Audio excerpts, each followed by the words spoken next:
Para todos en este panel sobre resiliencia, y vamos a estar hablando un poco de qué nos dejó el proyecto Manglar Vivo en cuanto a recuperación de resiliencia en humedales costeros. Primeramente queremos decirles que la palabra resiliencia, los términos de resiliencia, tienen sus aspectos científicos en cómo los sistemas naturales están preparados para seguir brindando servicios a partir de un conjunto de impactos, de acciones que tienen sobre ellos y hasta dónde pueden estar trabajando. Es por eso que es tan importante conocer qué cosa es resiliencia y, cuando estamos hablando de resiliencia, qué cosa es la salud y cómo es muy importante para entender los procesos de recuperación de resiliencia, hacer una buena fase de diagnóstico que nos diga cuáles son las causas que están presionando los sistemas naturales para que sea deteriorada la resiliencia y cómo poder hacer su recuperación. Nosotros como Manglar Vivo, y estaremos viendo estos detalles con más precisión en el Congreso de Diversidad Biológica, aquí mismo en la convención, donde se está presentando todo un manual de restauración, tiene unos pasos a seguir con una lógica.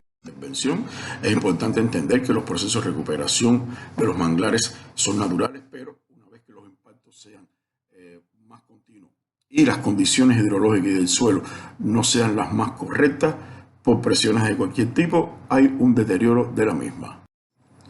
Y otros aspectos que hemos visto en cuanto al conocer la ecología y funcionamiento, y por lo tanto la salud de los ecosistemas en cuanto a parámetros como salinidad, son importantes para poder entender el fracaso o el éxito de otros procesos de restauración del ecosistema manglar en el archipiélago cubano, como es el caso de manera.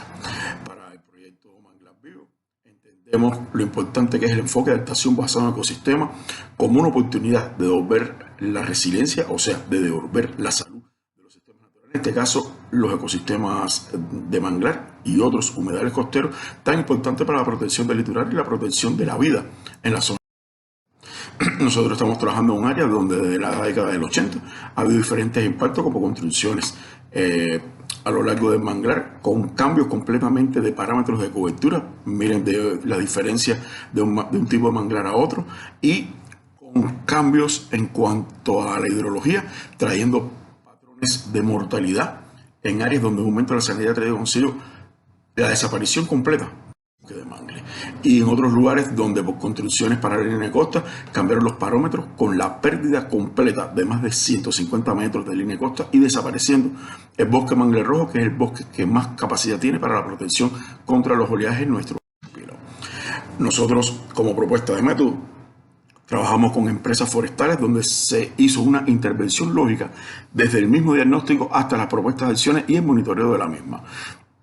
Incluso como propuesta válida, tenemos mapas donde hacemos prioridad de cuáles son las acciones más importantes que hay que hacer para la recuperación de la salud del ecosistema de manglar. Muy rápidamente vamos a decir que hemos utilizado diferentes técnicas para la intervención, fundamentalmente todas vinculadas a la recuperación de la cobertura boscosa, a la recuperación de los estosoles, o sea, de los suelos de manglar, y a la recuperación de la hidrología mismo. Hemos tenido, a nivel de impacto, hemos tenido cambios considerables en cuanto a estructura y cobertura de los manglares, incluso con la combinación de diferentes métodos. Tenemos lugares donde ya, literalmente, donde antes no había una barrera de mangle rojo, ya está preparada una barrera de mangle rojo, donde hemos tenido que hacer diferentes acciones, incluso como siembra de mangle del mar, porque no había nada en los lugares donde había desaparecido la cobertura y la salinidad muy baja. Incluso nos dimos cuenta que la combinación de diferentes métodos era mucho más efectiva en la recuperación, como vimos en el caso de Cajión, donde hubo que hacer siembra, restauración hidrológica y manejo de la cobertura y la sombra. Es importante tener en cuenta que en los procesos de restauración de los humedales, el monitoreo y el control del suelo es muy importante, porque en él depende el 80% del éxito de nuestro proceso. Y lo otro es la hidrología, es el eje fundamental. El agua es la que determina la recuperación, la colonización y la distribución de cobertura del ecosistema manglar. Y hemos tenido que convertir obreros forestales en personas que piensen el agua primero antes de sembrar una planta. También intervenimos diferentes métodos en lugares donde había desaparecido cobertura y era mucho más fuerte el oleaje, como son los métodos de isla en el mar o corraletas, como decían los forestales. Y lo importante es que hay una respuesta positiva en los individuos que hemos sembrado en diferentes parámetros, lo que nos dice que los métodos que estamos utilizando son métodos que están haciendo aumentar la resiliencia y por lo tanto la salud del sistema manglar. Todo eso está reflejado en un manual que estamos poniendo gratis en en esta convención. Y después importante, cómo poder determinarlo. Hay que tener aspectos fundamentales a tener en cuenta en el monitoreo de todo este sistema, donde el monitoreo de los sistemas naturales nos da cuán saludables son los sistemas, cuán vulnerables son, cuán la evidencia biológica. Es importante poder hacer las acciones con monitoreo de campo utilizando la precisión remota, que le ha dado la cantidad de hectáreas que estaríamos trabajando. Nosotros establecimos un sistema, esto es muy importante, cómo evaluar todas las intervenciones que hemos hecho. Tenemos áreas de control, que son áreas donde ha habido afectación, pero no se hicieron acciones de restauración. Las áreas tratadas, que fue donde nosotros intervenimos. Las áreas blanco, que eran áreas con las mismas condiciones de afectaciones, pero que no poseían manglar. Y los patrones, que eran los rodales tipos, eran los lugares que no sufrieron ningún impacto, incluso estando en áreas del proyecto que no sufrieron ningún impacto y que podías encontrar un manglar con un desarrollo y una salud muy buena. Y era lo que nos iba a estar indicando, se ve que un tipo de otras afectaciones que no era controlada por el proyecto iba a tener una respuesta en estas áreas. Por lo tanto, ya tenemos una red completa de cómo hacer el sistema, incluyendo algunos parámetros de monitoreo, tanto de vegetación como de suelo, incluyendo a la diversidad biológica, peces, aves y otros elementos marino-costeros que eran muy importantes para saber cuánto estaba haciendo la respuesta de las acciones de restauración que estamos haciendo y cuán resilientes se estaban volviendo los sistemas de humedales costeros, en este caso los manglares, que es el tema de atención. Además, utilizando la cobertura remota de diferentes puntos, pudimos hacer un análisis de cómo a lo largo del proyecto había habido un cambio de cobertura con un crecimiento y una distribución dado a la respuesta de las acciones que estábamos haciendo. También tenemos que tener en cuenta que esto es un área donde los eventos meteorológicos extremos habían traído consigo cambios, e incluso a la hora de ver estructura del bosque, cambio de estructura, mortalidad de los mismos, etcétera. Y con un cálculo real que estuvimos haciendo a partir de la respuesta espectral, teníamos más o menos un cálculo a priori de cómo era la resiliencia en estos bosques humedales costeros ante el paso de eventos meteorológicos extremos. Fíjense que estuvimos haciendo un análisis de respuesta espectral a partir de eventos meteorológicos extremos que pasaron, como el huracán Charlie, el huracán Ai, que fueron huracanes que pasaron por la zona y fueron muy violentos. Teníamos un conjunto de parcelas que teníamos monitoreado, en este caso Cajío, Cayama, Oeste Cayama, y fíjense que cuando hay un paso de eventos meteorológicos hay una disminución, por supuesto, una defoliación. Y fíjense, cuando hay un comienzo del proyecto empieza a haber ya una estabilidad de la misma. Significa que las acciones que estamos haciendo dan una respuesta de mayor resiliencia, de mayor recuperación del sistema natural y por lo tanto está mucho más preparada ante los eventos meteorológicos extremos. O sea, mucho más preparada para recuperarse en menos tiempo ante los eventos meteorológicos extremos. Respuestas como estas son lógicas, estamos hablando de un bosque de mangles, de un bosque siempre verde, por lo tanto es un bosque que siempre tiene una alta productividad y es lógico encontrar parámetros de recuperación una vez que ocurran los impactos. Lo que pasa es que estamos viendo que aquí el bosque está mucho más preparado ante los impactos de eventos meteorológicos extremos. Por lo tanto, estamos hablando de que haríamos un análisis de salud a partir de una línea base que tenemos de los elementos del bosque, de salud, de acuerdo a los parámetros que hemos medido en el campo. Tenemos diferentes sistemas de monitoreo a partir de la vegetación, del suelo y del agua. Tenemos elementos de salud, o sea, entiendes de salud como resiliencia, que eran de regular, mediano y bajo. Y fíjense que después de la intervención del proyecto ya hay sectores de manglares, o sea, elementos de bosque de manglares separados en lodo y rodal, donde la salud se da como muy buena. Esto es todo un éxito, hablar de monitorear y poder hablar de cuánto se recupera la salud, cuánto hay recuperación de resiliencia y cuánto mejor preparados están estas áreas para resistir primeramente inundaciones costeras en menos tiempo y dar mayor bienes y servicios a comunidades. O sea, estamos hablando de bosques resilientes y de comunidades resilientes porque tienen sistemas que están acompañando los bienes y servicios. Bueno, esto es todo. Esto es solamente una pequeña pincelada de los resultados que tenemos. Los temas de salud y resiliencia son temas muy novedosos. Esta es una propuesta que hace el proyecto para poder entender la resiliencia, la restauración de la misma y cómo trabajar proyectos que contengan estos conceptos. Muchas gracias. Buenos días.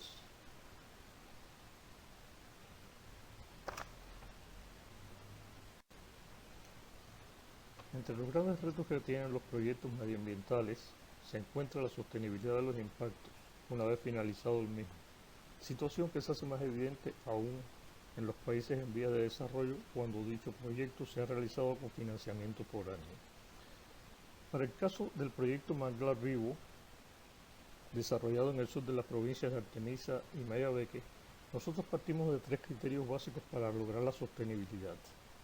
Primero, proveer a los tomadores de decisiones de argumentos de peso, ofreciéndoles los resultados de la valoración monetaria de los bienes y servicios que ofrece el patrimonio natural costero, valorando tan solo 12 de los 22 señalados por la Convención Ramsar como más importante para los humedales y su importancia en la mitigación de los efectos del cambio climático. En segundo, garantizar los equipos e implementos necesarios, así como la capacitación al cuerpo de guardabosques y las brigadas forestales de las 2 provincias y los compañeros de la reserva manejada de Batabanó, de modo de combatir los eventos meteorológicos o aquellos provocados por el ser humano en esta región. La implementación de incentivos, tercero, la implementación de incentivos económicos para las comunidades rurales, conjuntamente con la capacitación sobre la importancia de conservar estos ecosistemas. En el primero de los aspectos realizamos la valoración monetaria de 5 servicios de aprovisionamiento, 4 de ellos por el método directo, con la correspondiente deflación a las áreas beneficiadas por el proyecto y la potabilización del agua, sin embargo, por el método de costo evitado o reemplazo, como se muestra en la diapositiva. Por otra parte, también se realizaron 7 servicios de regulación y apoyo, empleando los métodos de reemplazo y transferencia. De igual manera se realizó la valoración del total de los costos realizados en el proyecto, desde el equipamiento, combustibles, salarios, incentivos económicos ofrecidos a los trabajadores de las brigadas forestales y proyectos de investigación desarrollados durante los 5 años de ejecución del proyecto Manglar Vivo. De esta forma logramos, como se observa en la diapositiva, un análisis de costo-beneficio con un total de beneficio de más de 182,6 millones de pesos, lo que evidenció que por cada peso invertido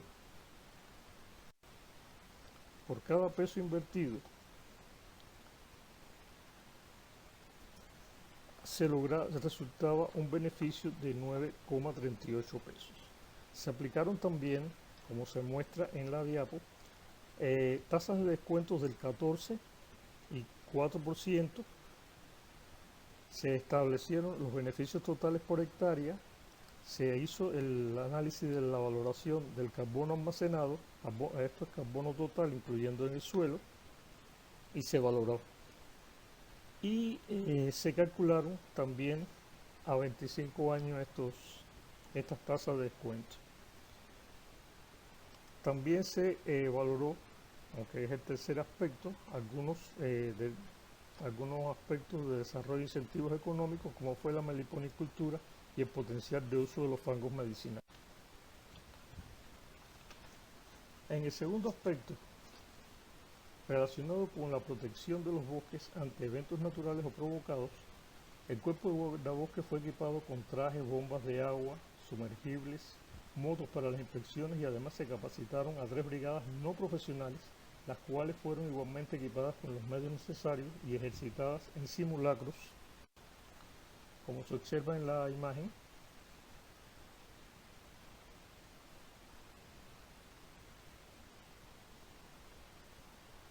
Ver ahí con la bomba sumergible. Y se creó además un cuerpo de voluntarios con los vecinos de las comunidades en ambas provincias. Por último, se instruyeron a las comunidades haciendo especial énfasis en los niños jóvenes, dada su importancia en la conservación de los ecosistemas circundantes como medidas de mitigación de los efectos del cambio climático y se implementaron incentivos económicos como fue el incremento del 30% del salario de las brigadas forestales que trabajaron en el proyecto, el establecimiento de colmenas de la abeja melipona, la cual es una especie autóctona. Se le entregaron apiarios con estas abejas a las comunidades, previo un taller de instrucción sobre el manejo de esta especie autóctona. Igualmente, se plantea en esta diapositiva el valor potencial del empleo de los fármacos medicinales que se encuentran en esta área. En esta última diapositiva puede observarse el total de recorridos realizados, los patrullajes como ustedes ven aquí en rojo, en los diferentes años del proyecto. Estos patrullajes fueron tanto terrestres como naval, y el número de infracciones detectadas que aparece ya en verde, detectadas por el cuerpo de guardabosques. Muchas gracias.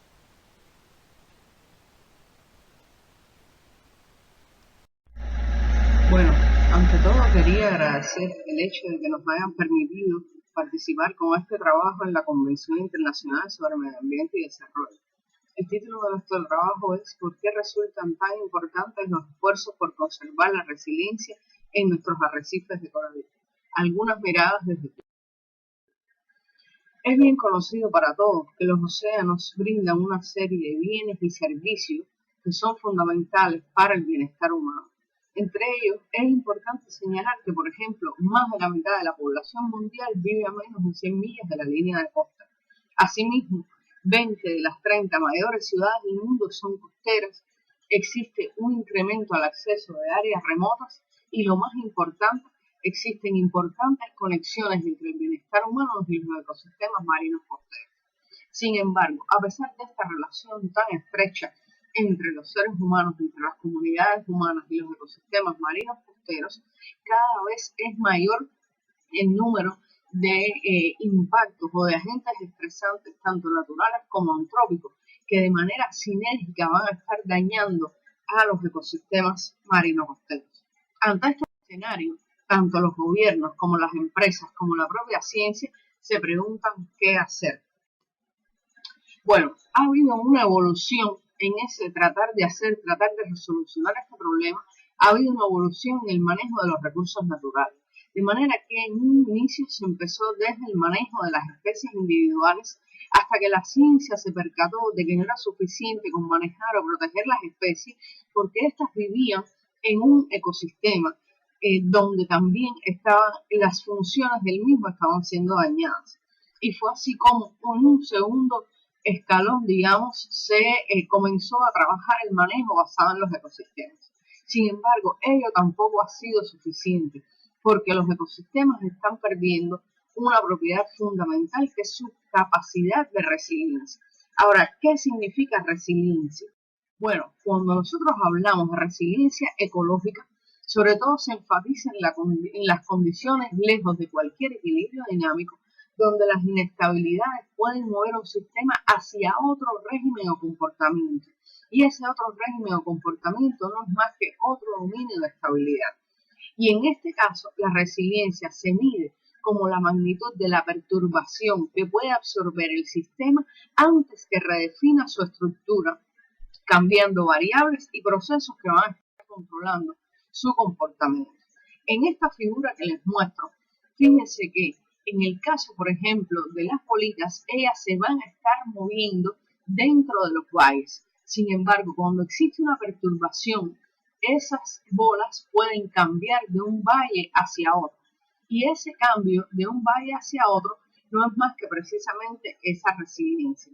Sin embargo, cuando un ecosistema disminuye su capacidad de resiliencia y esas perturbaciones continúan, inclusive pueden ser menos drásticas y ya entonces el sistema va a cambiar hacia otro estado estable.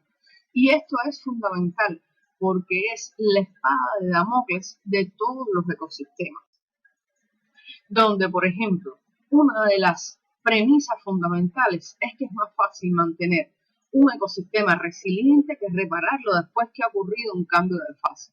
Y esto básicamente porque se dice Bueno, pues porque una vez que el ecosistema pierde su capacidad de resiliencia y cambia hacia una fase nueva, en esta nueva fase todos los mecanismos, todos los procesos tienden de nuevo al equilibrio, de manera que el ecosistema alcanza un nuevo equilibrio y una nueva estabilidad donde todas las funciones se reorganizan.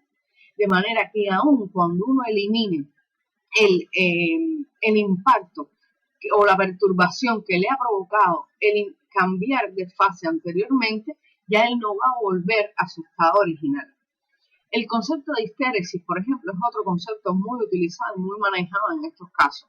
Implica que las reducciones localizadas y a corto plazo de los impactos humanos no van a asegurar necesariamente la recuperación del ecosistema. Y es precisamente por lo que explicábamos anteriormente. Un ejemplo clásico es cuando, por ejemplo, ha existido una sobrepesca de algún recurso marino, la pesquería colapsa, usted entonces detiene esa pesca excesiva, sin embargo, ese sistema no regresa al estado anterior. Y el hecho de que no regrese al estado anterior precisamente significa que una vez que esa pesquería colapsó, una vez que usted sobrepescó esa especie, todas las especies o el ecosistema como un todo ya se reorganizó sobre la base de ese nuevo equilibrio. De manera que usted elimina el impacto, sin embargo, ya no va a haber regresión atrás. Y este es un punto fundamental a la hora de manejar o de tratar de preservar la resiliencia de los ecosistemas marinos. Aquí tenemos un ejemplo de lo que sucede en los arrecifes de coral, donde tenemos el arrecife de coral en un estado saludable, pero el mismo va a ser entonces muy impactado por la sobrepesca de herbívoros y por el exceso de nutrientes. ¿Qué provoca ello? Provoca que esos impactos disminuyen su capacidad de resiliencia y entonces el estado pasa de un estado saludable a un estado donde dominan las macroalgas. En un segundo estadio existe una sobrepesca de depredadores erizos que son los que de manera natural controlan a las macroalgas. Cuando usted elimina los erizos no va a tener quien controle a las macroalgas y de esa manera entonces va a tener un ecosistema caracterizado por un estado yermo y donde van a predominar los erizos. Y en este estado, pues entonces básicamente va a pasar de un arrecife saludable, prístino, etcétera, hacia un estado de macroalgas y por último un estado caracterizado porque lo que va a predominar es básicamente rocas. Estos cambios de fase lo que hacen es de nuevo reorganizar esos arrecifes, reorganizar el sistema, todos los procesos que tienen lugar en él, y entonces usted puede dejar de sobrepescar los herbívoros, puede eliminar el exceso de nutrientes, sin embargo, eso ya no le va a asegurar que usted va a volver a tener el arrecife que tenía en su origen. De esta manera, algunas de las características fundamentales del manejo basado en la resiliencia es, primero, que se manejan los servicios ecosistémicos que proveen bienestar humano. Eso es uno de los puntos fundamentales que se tratan de preservar. Segundo, que se manejan a gran escala, por tanto va a haber un proceso de incertidumbre que va a estar caracterizando todo ese manejo. Y es una variable que uno siempre tiene que pensar, siempre tiene que tener en cuenta a la hora de diseñar esos planes de manejo basados en la resiliencia. Otro punto fundamental es que esos cambios, esos manejos van a estar enfocados en preservar las propiedades tanto ecológicas como socioeconómicas de ese sistema. Y por ello se aplica un manejo adaptativo. ¿Qué significa eso? Que continuamente hay que estar evaluando si ese manejo está dando el resultado esperado o no. Además, se trata de mantener la variabilidad, la diversidad y la redundancia de los grupos funcionales dentro del sistema. Y además de esto se ve al ser humano dentro del sistema, participando también, llevando a cabo determinados cambios, adaptaciones y transformaciones dentro del sistema, pero no se le ve como un ente aparte, sino como un ente dentro del sistema.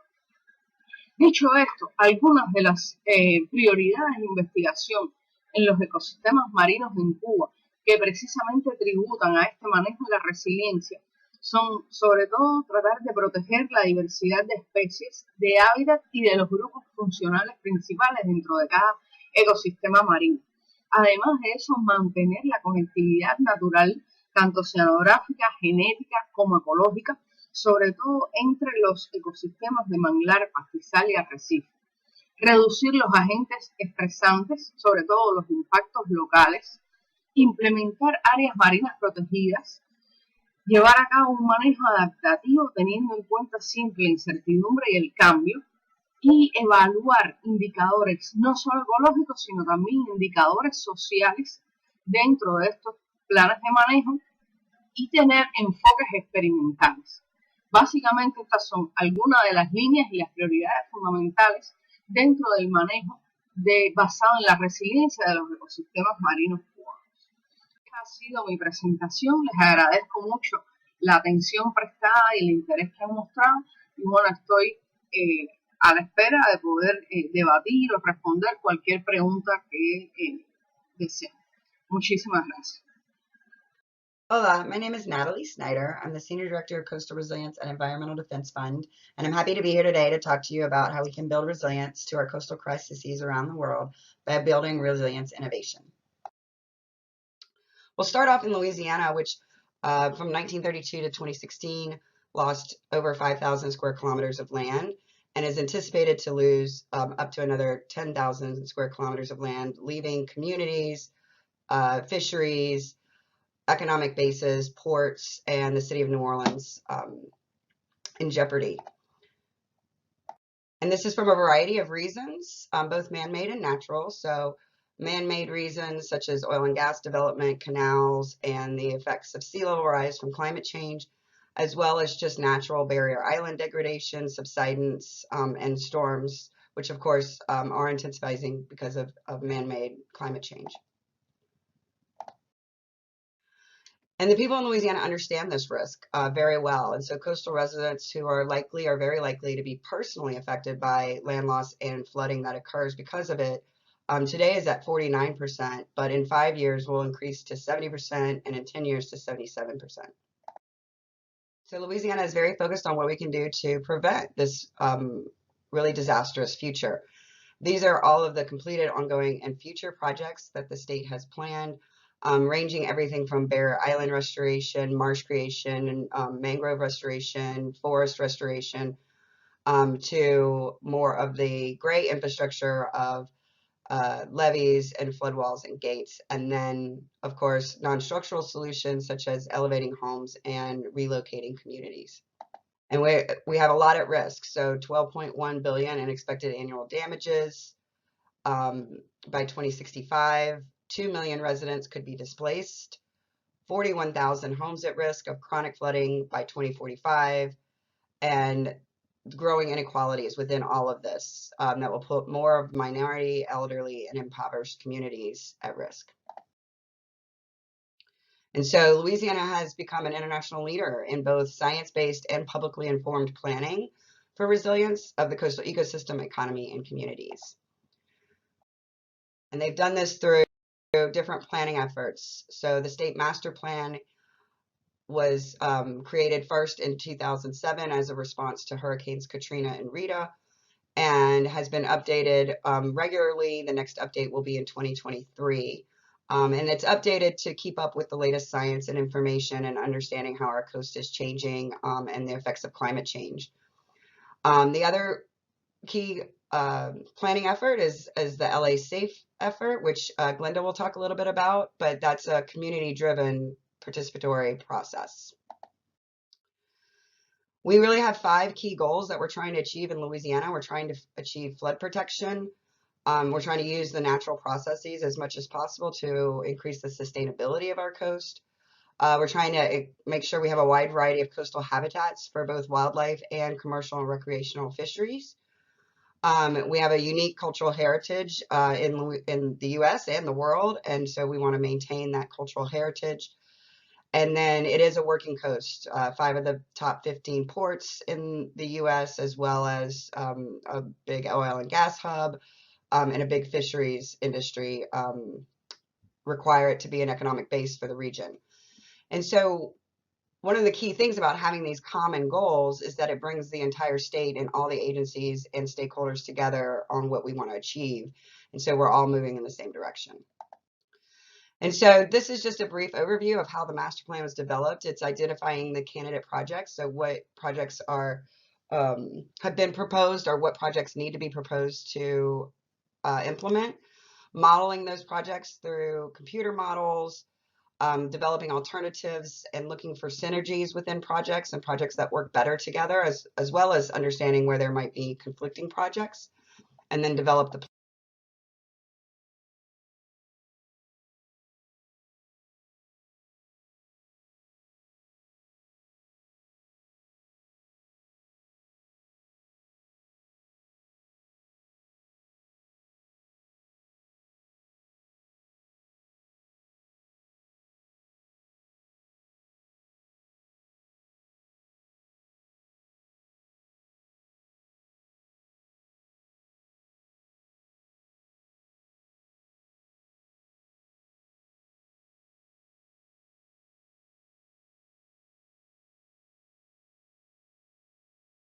And so far in the implementation of the master plan, we have secured $21.4 billion. A lot of that came after Hurricane Katrina and the disaster that was. But at this moment, we're at about $1 billion a year, which is on track for the master plan.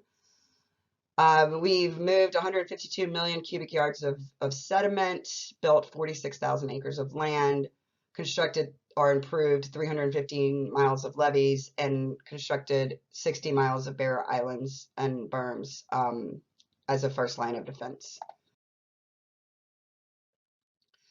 And one of the key things is that it is a complex system and it's integrated between the human and natural system. And so adaptive management and continually learning through this process is really key.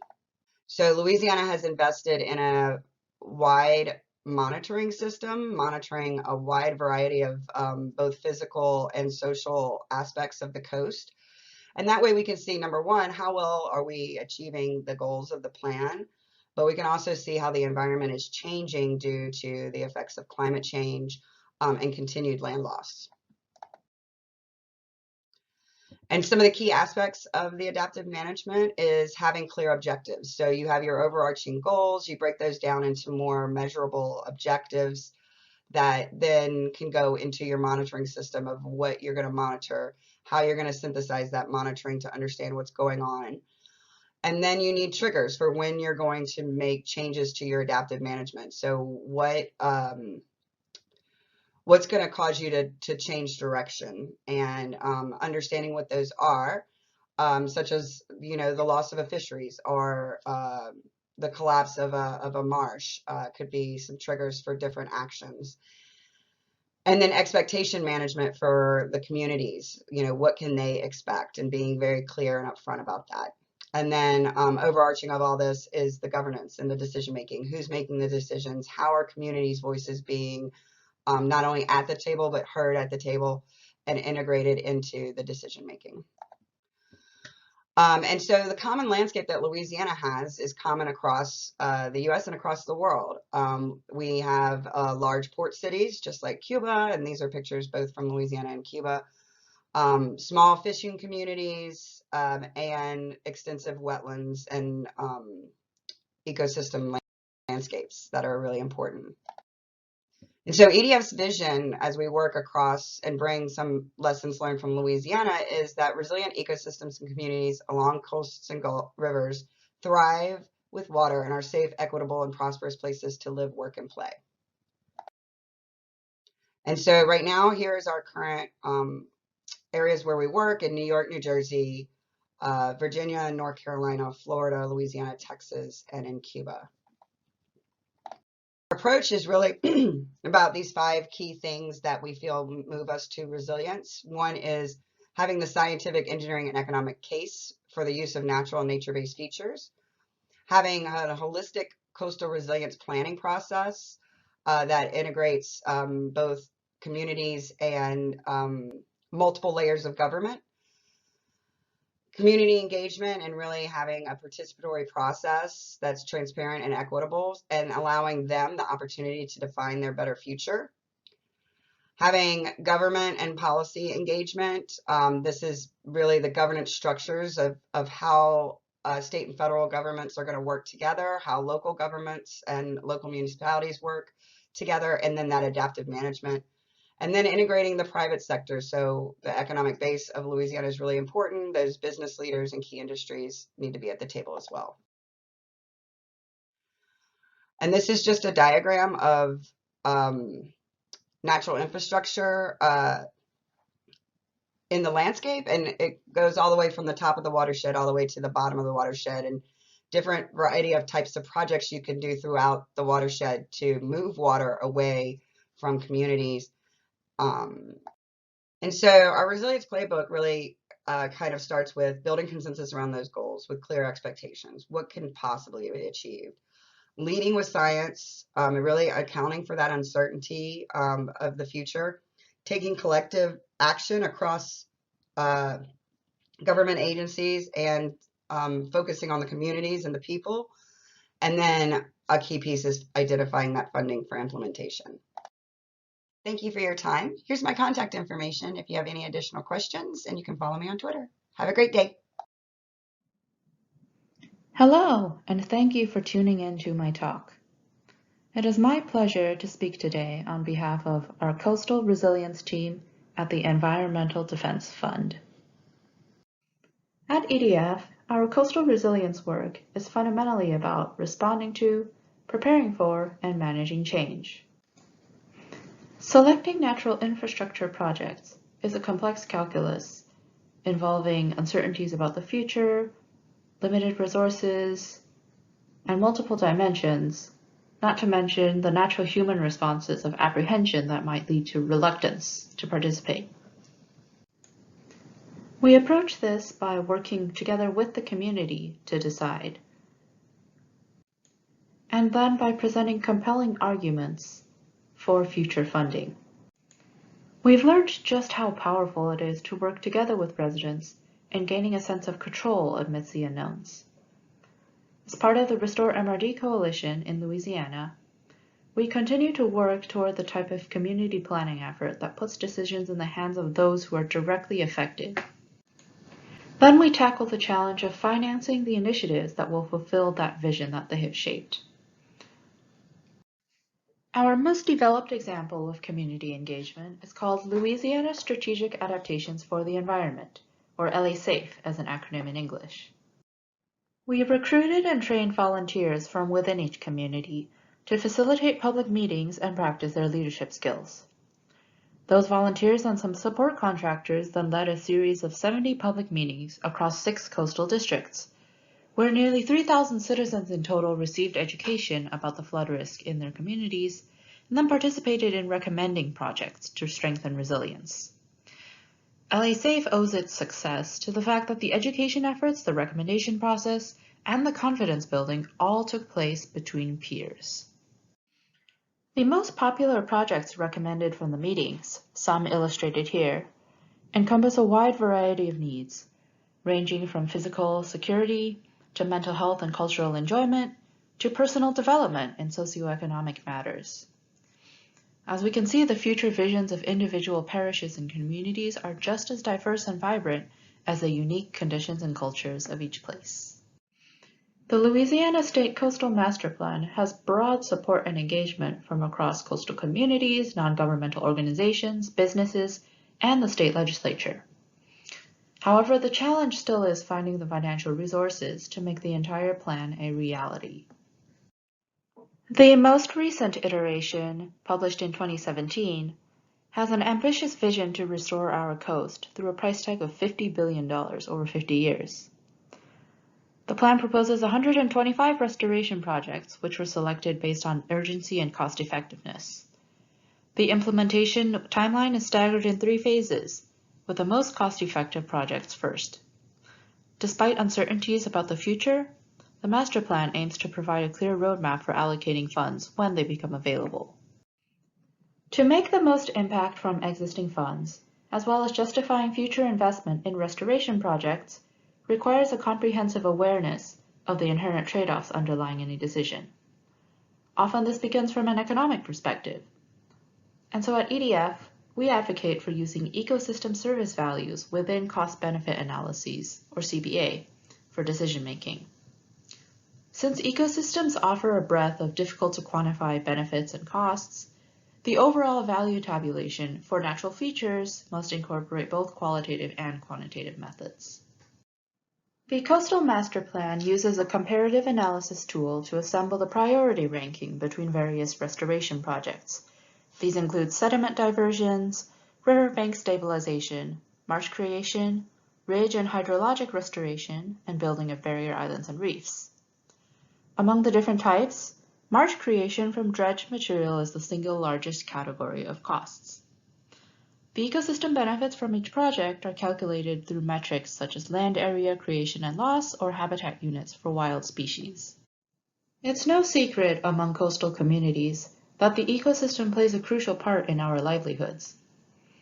In direct economic terms, the Mississippi River Delta is one of the largest shipping ports in the world, as well as a hub for tourism and recreation. And if we think of other aspects that are a step removed but still essential for economic health, with habitat for fish stocks, to carbon sequestration, to storm surge wave attenuation. Although metrics like habitat units don't provide an explicit dollar value for direct comparison with, say, avoided flood damages in dollar units, quantifying ecosystem values is at least a step toward placing them on the same footing as traditional economic values. And despite the sizable amount of recent academic research to better account for the socioeconomic benefits coming from nature-based features, we have a long road ahead. Having robust methodologies for valuing ecosystem services will be incredibly useful for federal agencies such as the U.S. Army Corps of Engineers and FEMA, or the Federal Emergency Management Agency. They currently use as their main decision tool a cost-benefit analysis, or CBA. CBA was designed simply to test efficiency, defined more narrowly as avoided property losses, which historically has not accounted for ecosystem services and benefits, nor the disparities between residential property values. Design decisions based on CBA therefore inherently disadvantage green infrastructure relative to gray infrastructure, and exacerbate inequities between communities of differing wealth. As of September 2020, FEMA revised its policy for ecosystem service benefits and mitigation projects to remove the threshold benefit-cost ratio. However, obtaining FEMA funding still requires a project to, quote, reduce risk to people, structures, or infrastructure, which covers only a narrow subset of benefits. Therefore, EDF and the MRD Coalition advise federal agencies on interagency guidelines and support educational development programs like the Army Corps' Engineering with Nature initiative. Our discussions and recommendations form part of a larger effort to remove barriers to implementing natural infrastructure. For example, the federal discount rate over time, as standardized by the Office of Management and Budget, directly factors into any cost efficiency analysis that makes or breaks the fate of a public investment proposal. EDF works with economists and policy experts to investigate the more equitable development and application of innovating funding mechanisms, such as public-private partnerships, user fees, and parametric insurance. One example of such a financing mechanism is the Environmental Impact Bond, or EIB. It's a form of pay-for-success debt financing in which the private sector partners with government while generating a financial return for investors who purchase the bonds. Payout depends on the achievement of a predetermined desired outcome mutually agreed upon. The payers are local asset owners who would receive direct benefits from the restoration. EDF and Quantified Ventures, in collaboration with Louisiana's Coastal Protection and Restoration Authority, or the CPRA, recently completed a feasibility analysis for the first ever EIB for wetland restoration in Louisiana. Key advantages of EIBs are to use capital more efficiently by beginning these projects sooner, to engage more stakeholders, including local asset owners who are willing to share the collective investment risks, and to build an evidence base for future planning decisions. Once we have the first pilot case, no matter how small, we started to reward contractors and showcase the high performance potential of wetland restoration. So to sum up, our philosophy at EDF is to uplift the community's visions and to advocate for nature-based solutions, along with the financial resources to bring them to life. EDF's role has largely been behind the scenes, which means raising ideas, engaging our coalition's support, encouraging others to join the tide, and providing policy and governance-oriented memos to the state government and other stakeholders. We strive to scale up and replicate our experiences to support coastal restoration throughout Louisiana, the Gulf Coast, and beyond as climate-driven community adaptation needs grow across the country. So thank you all for listening, and I look forward to continuing the discussion with all of you.